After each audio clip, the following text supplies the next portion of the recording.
All right, so a lot of people have asked how I debone a rabbit, whether you want to put it in a crock pot or make sausage out of it or hamburger patties or whatever. So now these rabbits were butchered. I think I did them all like Monday or Tuesday night. Today's Saturday. I've been busy, haven't been able to get around to them. Plus you want to kind of let the meat rest anyway. It'll be easier to work with. So every single day I just change out the ice water. Actually the melted water I let drain off, and then I apply more ice, more salt to it, and the meat's just fine. It doesn't smell, it's not slimy, anything like that. Now, would I want it to go too much longer? No. So, missed a kidney in butchering. Dog can get that later. I've kind of punched open the hips here. Now when I butcher, I actually kind of take out the pelvic cavity so I can grab the tail and rip everything down at once. That way I'm not busting a bladder or anything like that. So that's what's missing right here, is some of the pelvis. So I'm gonna take my knife in here and rip open the rib cage.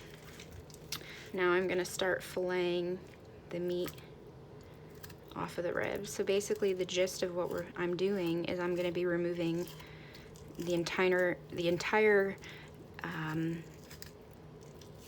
frame for the skeleton from which the arms and the legs hang off. That means I'm going to take out the ribs, take out the spine, the neck will go with it. Now there are some kind of floater ribs underneath here that you've kind of got to work around. Same thing on this side.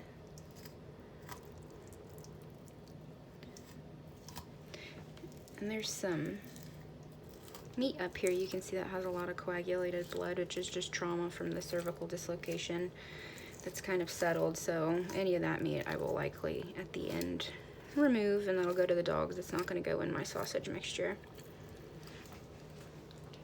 Once again, these last ribs in here are kind of a pain. You gotta get around those.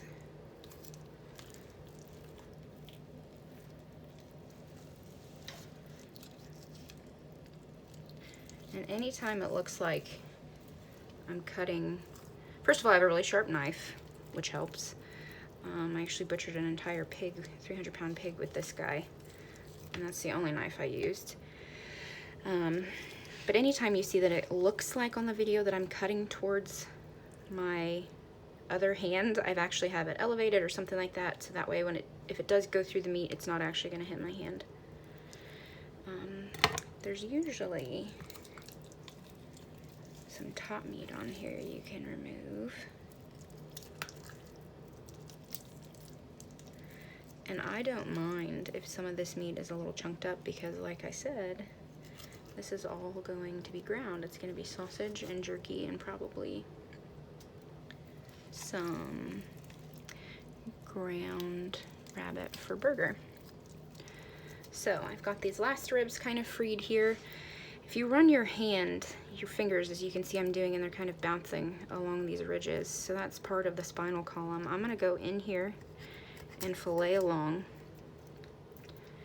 and free this loin.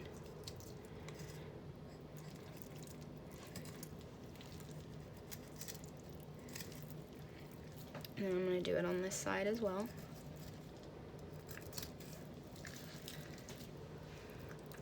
I'm going to work around this last rib, get that all freed up. A lot of this just reminds me of filleting a fish. You're just removing, kind of gently going over, not using too much pressure, just repetitive strokes to get that removed.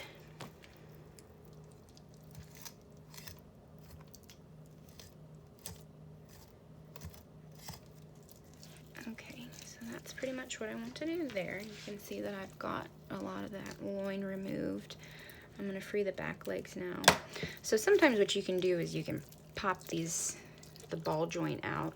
Sometimes I end up with the pelvic cavity left, but that's just basically, that's my style of gutting.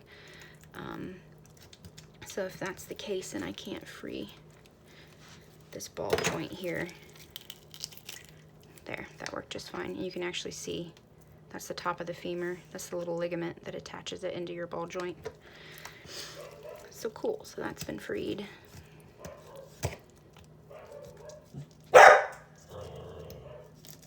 Guys, crash, hush.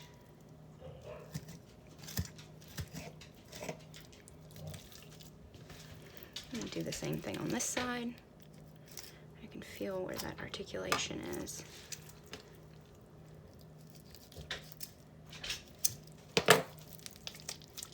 So I've popped that out, it's right here.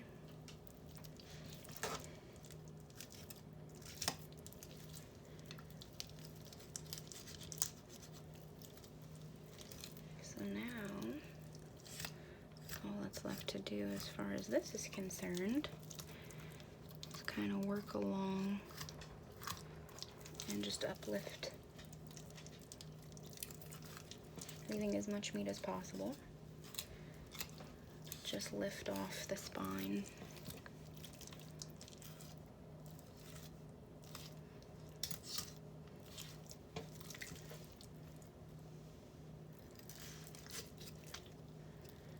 So now this is essentially going to give me 2 halves of the rabbit.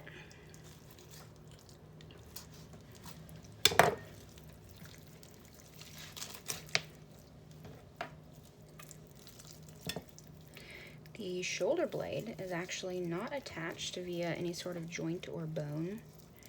It's all muscle attachment, so it's really easy to just take those forearms off. Now you can see I've got the neck, all the ribs, the whole spine, and the pelvis here in my hand, just completely removed from the rabbit. And then I've got 2 other videos that I'll upload that will show you how to debone the hind legs and the front leg. So this is how I get the most meat out of my rabbit. I'm just taking the bones out. Now I can grind it, you know, really whatever I want to do with it, right? So